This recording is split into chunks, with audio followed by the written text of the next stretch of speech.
Ça va aller. Ça va aller.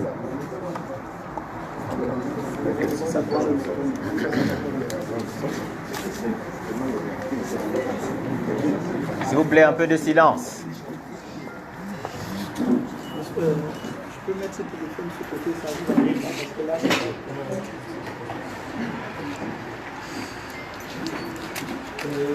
mesdames et messieurs de la presse, je vous souhaite une bienvenue au siège du Mouvement pour la Renaissance du Cameroun. En ce moment particulier de la vie politique nationale de notre pays, moment particulier en ce que il s'inscrit dans un processus électoral qui a été enclenché par la convocation du corps électoral le 10 novembre dernier. Le mouvement pour la renaissance du Cameroun vient d'achever la réunion de son conseil national convoqué à la suite de cette convocation du corps électoral.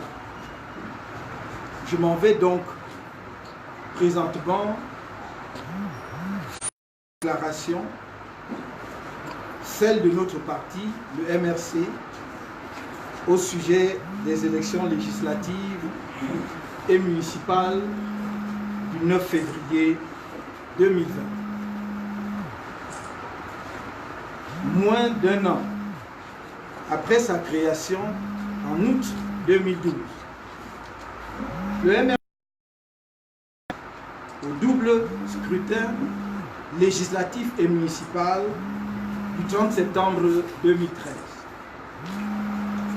Ce double scrutin a été marqué par des fraudes sauvages et barbares orchestrées par le RDPC, le parti au pouvoir, en coaction avec l'organe électoral et l'ECAM, que le code électoral de décembre 2012 est taillé sur mesure pour permettre au régime en place de frauder et de s'éterniser au pouvoir. Au sortir de ce double scrutin, le MRC, tirant la leçon des graves dysfonctionnements qui avaient faussé les résultats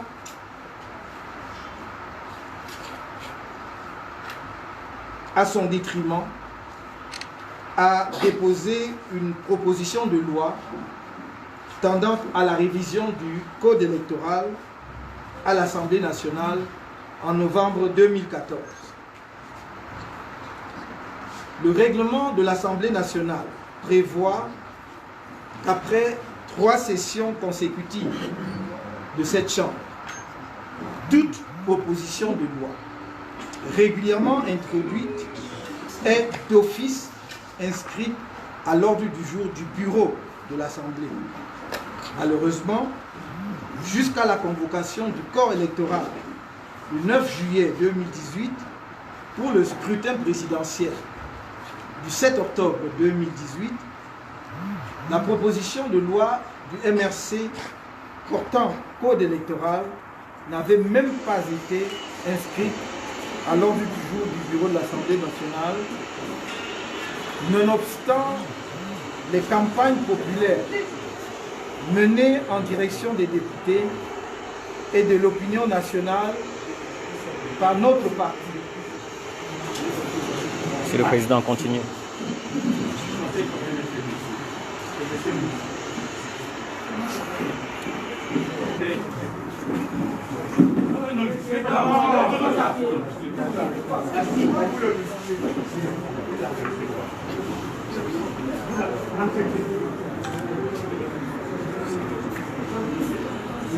Il y a eu une petite perturbation, vous me permettrez donc de reprendre la phrase. Vous disiez que malheureusement, jusqu'à la convocation du corps électoral le 9 juillet 2018 pour le scrutin présidentiel du 7 octobre 2018,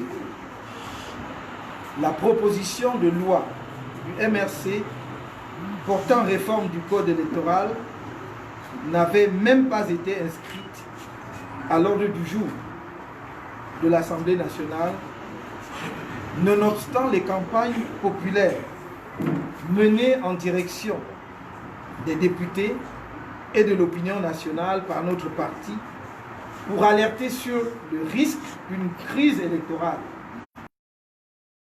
post-électorale du fait d'un mauvais code. Je signale qu'il ne l'a toujours pas été à ce jour. Dans ce contexte, le MRC avait des raisons objectives de ne pas présenter un candidat à l'élection présidentielle d'octobre 2018. Mais notre parti avait, d'une part, fait le pari de la mobilisation des Camerounais pour un vote massif en faveur du changement et du barrage des populations à la fraude massive. D'autre part, il avait estimé qu'il fallait mettre à l'épreuve le Conseil constitutionnel, enfin mis en place après 22 ans de patience, dans l'espoir que cette instance serait à la hauteur des attentes légitimes que l'on est en droit d'avoir d'un juge impartial.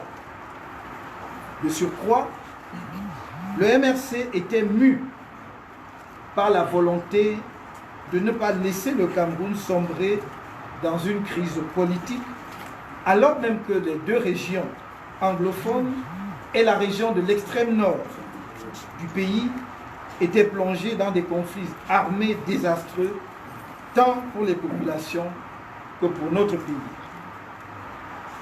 Notre parti se présentait à cette élection avec pour objectif majeur en cas de victoire de réformer les institutions du pays et dans ce cadre-là le système électoral, de mettre un terme à la guerre fratricide dans les régions du nord-ouest et du sud-ouest par une solution politique basée sur un dialogue inclusif et de travailler à mettre un terme au terrible drame humanitaire qui se joue dans l'extrême nord depuis 2014.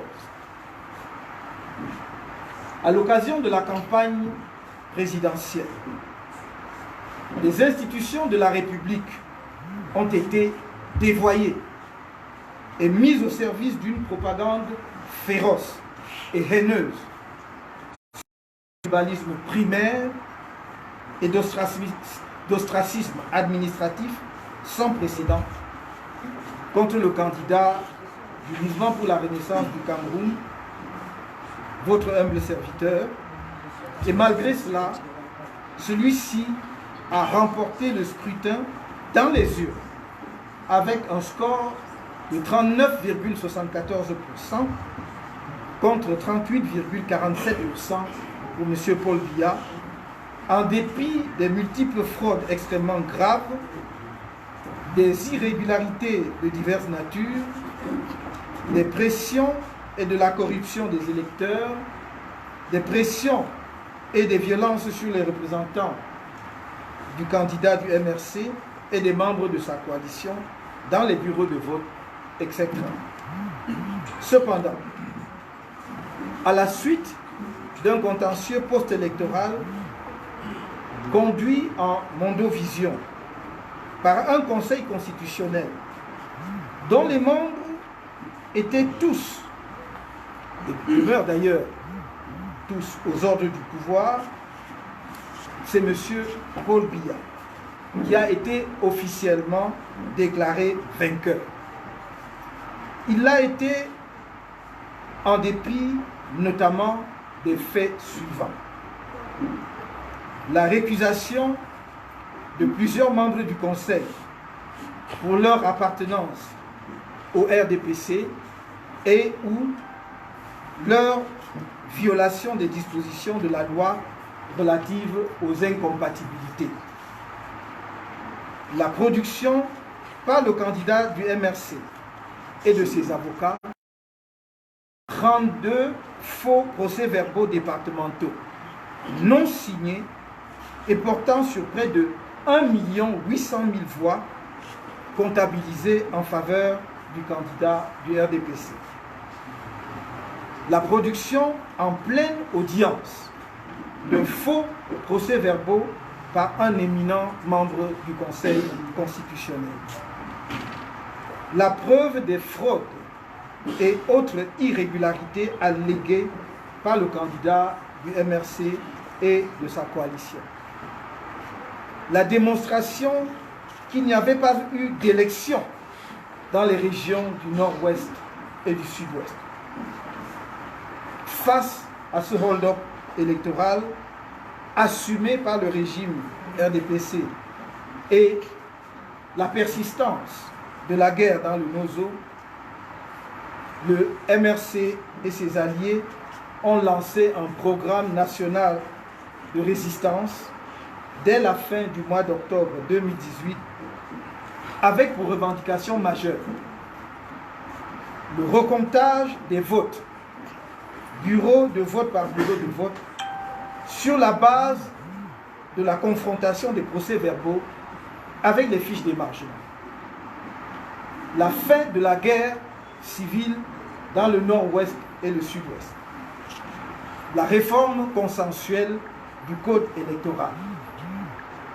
C'est dans le cadre de ce programme national de résistance que le 26 janvier, le 1er et le 8 juin 2018, le président élu, votre humble serviteur,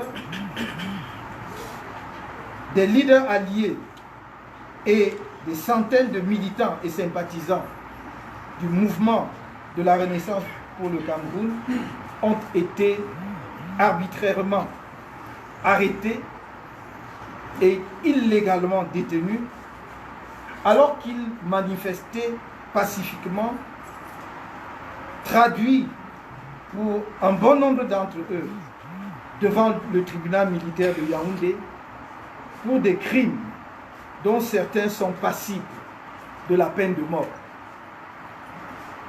L'objectif du régime illégitime était et reste sans aucun doute de décapiter le MRC pour l'éliminer du champ politique et de terroriser les populations.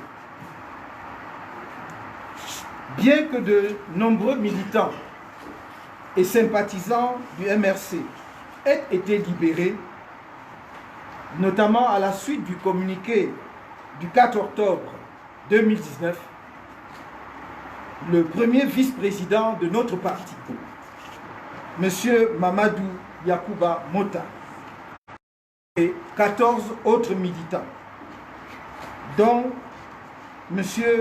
Moutaga Sylvanus, sont encore emprisonnés pour leur condamnation injuste à l'issue de procès iniques organisés suite au mouvement d'humeur survenu à la prison centrale de Kondengui le 22 juillet 2019.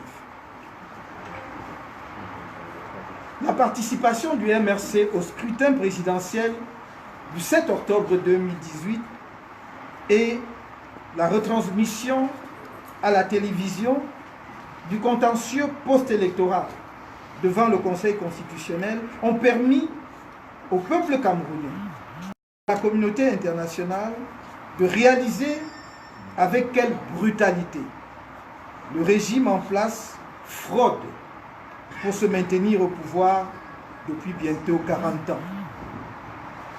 C'est pour avoir pris conscience du rôle déterminant de la fraude dans la longévité exceptionnelle de ce régime, nonobstant ses piètres performances économiques, sociales et sécuritaires, et malgré l'aspiration profonde du peuple camerounais au changement, que la communauté internationale a recommandé, comme le demandait du reste le MRC, ainsi que de nombreux autres partis politiques et organisations de la société civile, la réforme consensuelle du système électoral avant l'organisation de toutes nouvelles élections au Cameroun.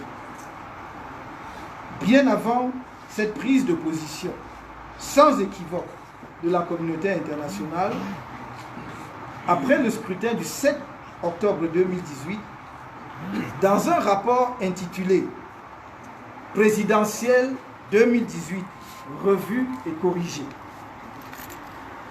vous pouvez trouver ce rapport sur les réseaux sociaux. L'adresse du site est mentionnée dans ma déclaration qui vous sera communiquée, donc chacun peut aller vérifier. Dans ce rapport, donc, même l'organe électoral et l'ECAM qui avait pourtant joué un rôle décisif de la victoire de Maurice Kamto, votre serviteur, avait lui-même, et l'ECAM, recommandé au gouvernement la réforme du système électoral. Lors du fameux grand dialogue national, malgré la volonté grossière de musellement des participants pourtant réellement sélectionnés par les bons soins du pouvoir, le sultan des Bamoun, Sa Majesté Ibrahim Bongo Njoya, grand dignitaire du RDPC, a recommandé courageusement et publiquement, entre autres, la révision du code électoral, même que le régime était enfermé dans le déni de la crise post-électorale. Le MRC a cru jusqu'au bout que le régime se ressaisirait et se souviendrait que les régions du nord-ouest et du sud-ouest font partie du Cameroun et que le jeu démocratique commande que ces règles soient arrêtées de façon consensuelle par les acteurs. En ce sens, nous avons fait savoir que bien que le contexte électoral actuel soit favorable à notre parti, nous sommes disposés à soutenir le report de la date des élections pour résoudre la crise du nord-ouest et du sud-ouest et réformer sans avoir mis fin à la guerre civile qu'il a déclenchée et même sans coup férir depuis dans le nord-ouest et le sud-ouest et qui a déjà coûté la vie à plus de 3000 Camerounais, fait plus d'1 million de déplacés internes, réfugiés au Nigeria et d'incommensurables dégâts économiques.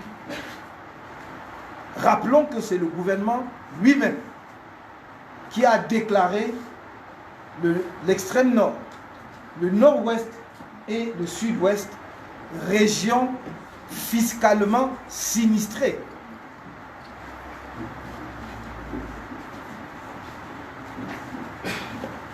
Symbolique, muré qu'il est dans ses certitudes, l'assurance de l'impunité que lui assurent certains de ses soutiens étrangers. Il n'a pas non plus estimé que la résolution du drame humanitaire suscité par la guerre contre Boko Haram et qui a curieusement laissé indifférentes les élites politiques du septentrion, occupées qu'elles sont à défendre leurs petites positions et privilèges, était aussi importante que la tenue des scrutins à venir.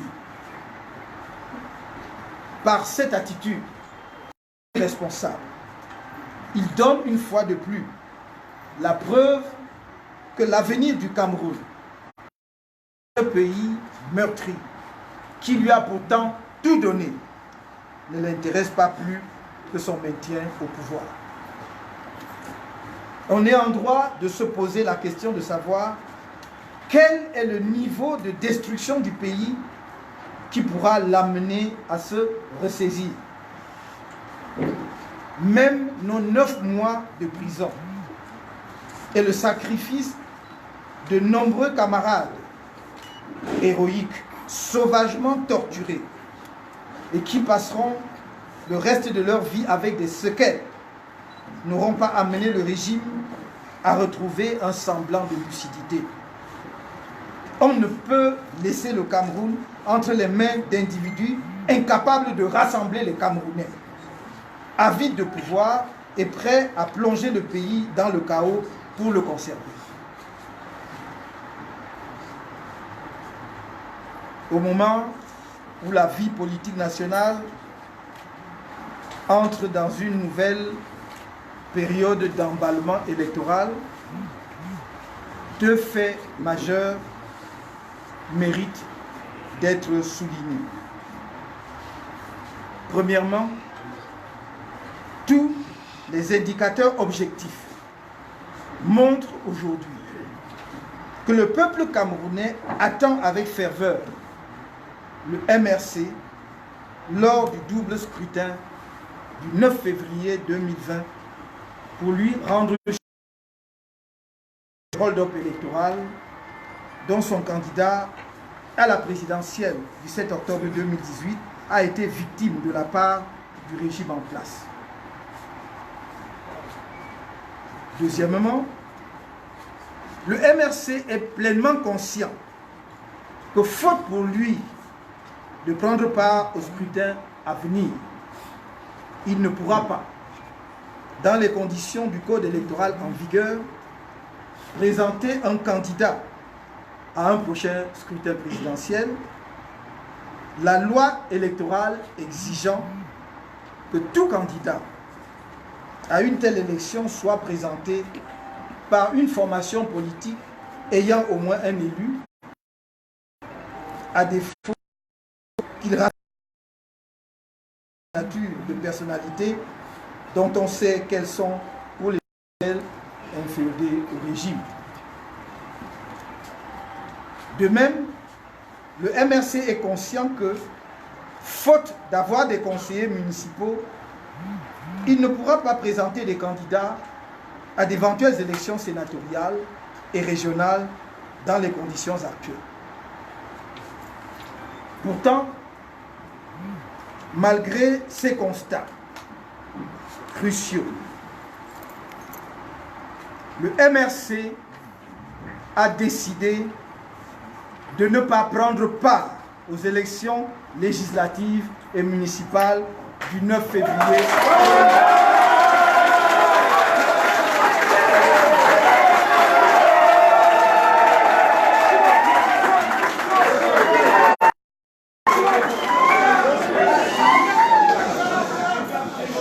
En prenant cette décision politique grave, le MRC reste fidèle à lui-même au regard de l'actualité et de la situation générale du pays.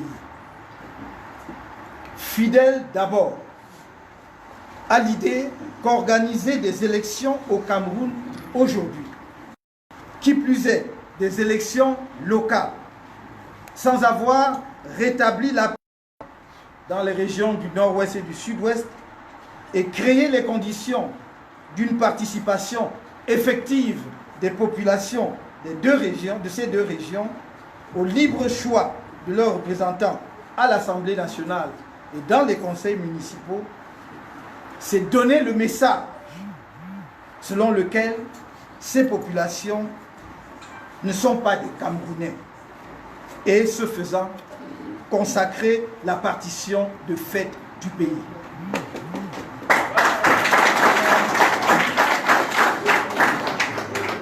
Fidélité ensuite, constante d'une réforme consensuelle du système électoral avant toutes nouvelles élections au Cameroun, après notre expérience amère du double scrutin de septembre 2013 et de l'élection présidentielle d'octobre 2018.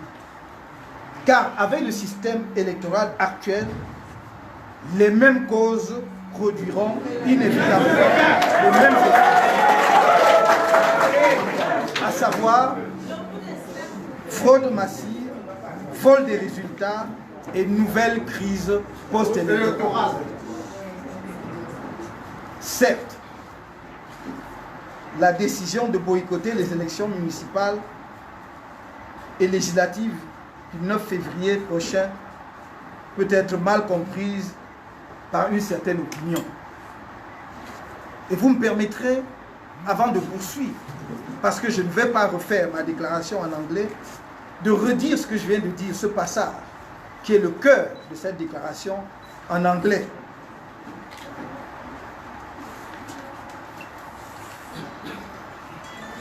At a time when national political life is entering a new period of electoral excitement, two major facts are worth highlighting.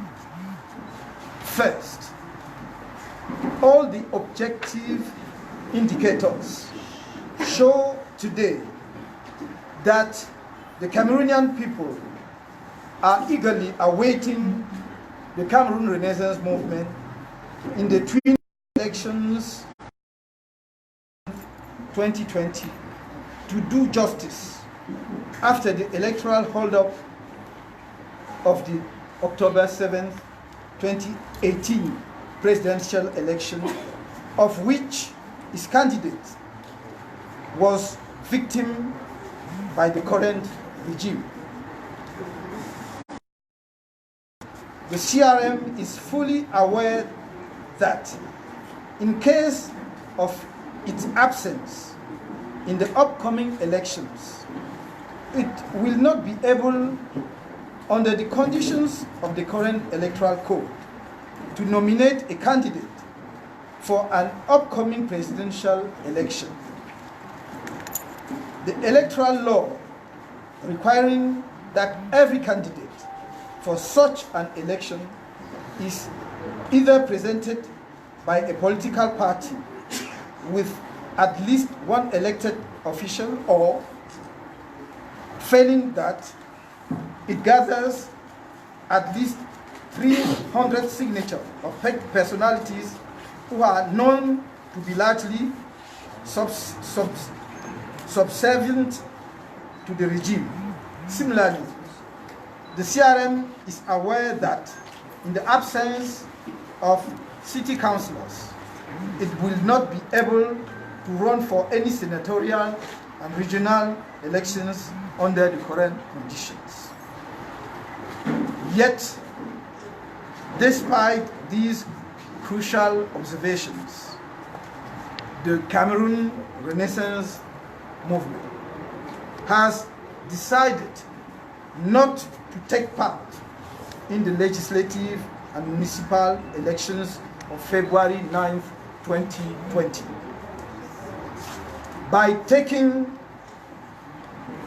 this serious decision, the CRM remains faithful to itself in light of current events and the general situation of the country.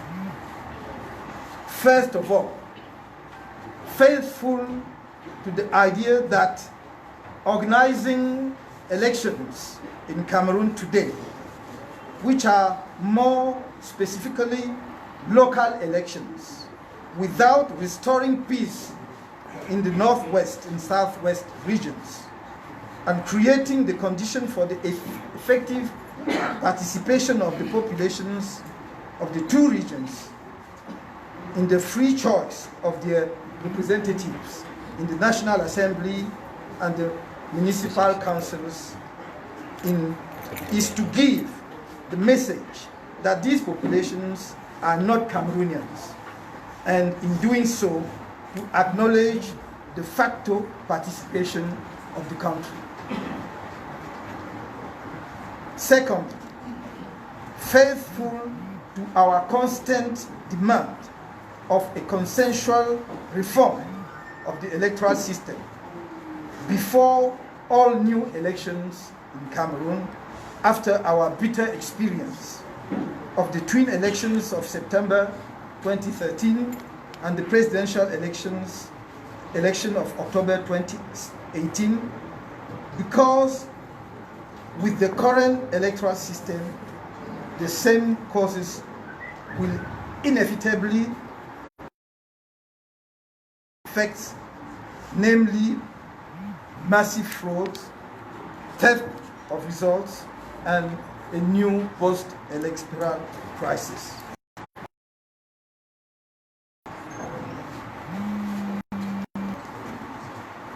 Chacun que notre décision est dictée par l'intérêt supérieur de la nation. L'engagement politique du MRC ne vise pas à s'assurer quelques postes à ses membres ou à lui adjuger quelques sièges dans un système antidémocratique, liberticide, et qui conduit le pays vers le chaos sécuritaire et un désastre économique et social. Le MRC est pour bâtir une société nouvelle, une république fraternelle, un État moderne, structuré sur la base d'un transfert de la centrale aux entités organisées qui le composent et fondé sur le socle de l'état de droit, la démocratie effective, le respect des droits et libertés fondamentaux, un développement inclusif se traduisant par un progrès partagé.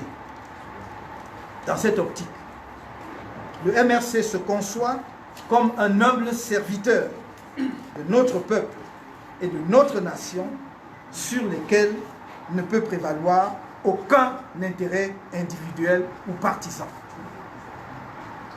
Le MRC est constant dans l'affirmation selon laquelle la sécession ne saurait être une option pour nos compatriotes du Nord-Ouest et du Sud-Ouest, malgré les graves injustices politiques et institutionnelles dont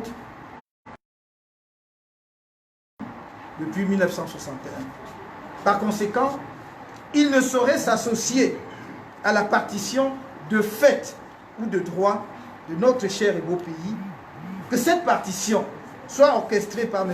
Biya à travers l'organisation d'une nouvelle parodie d'élection qui exclut de fait nos compatriotes du Nozo ou recherchée par les sécessionnistes. En conséquence de tout ce qui précède, le mouvement pour la renaissance du Cameroun des élections qui ne ramèneront pas ni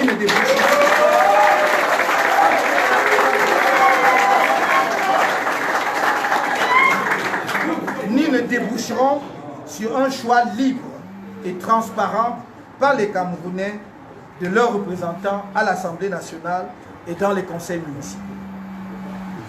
Certes, le MRC a demandé à ses militants et sympathisants de se préparer à prendre part au scrutin à venir.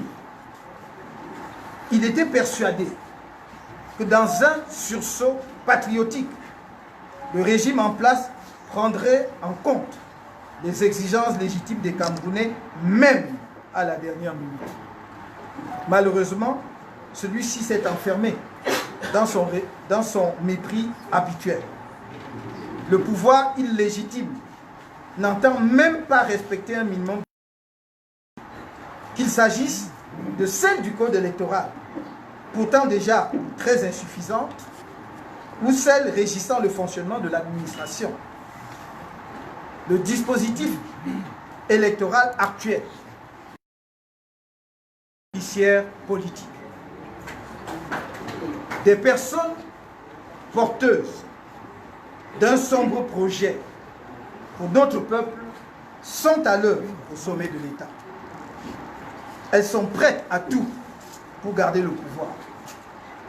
À partir du 9 février prochain, sinon avant, les Camerounais devront s'attendre à tout. Des informations dignes de foi font état d'un projet d'élimination physique du président élu par les Camerounais, qui se tient devant vous, de deux leaders alliés, Christian Penda Ekoka et Albert Tsonga, et de certains cadres du MRC. Le MRC, tout en prenant à témoin l'opinion publique nationale et internationale de ces menaces, tient à dire aux extrémistes du régime, qui sont aussi bien des politiques que des membres du système de sécurité, que ces menaces n'ont aucun impact sur sa détermination à offrir une alternative au peuple camerounais.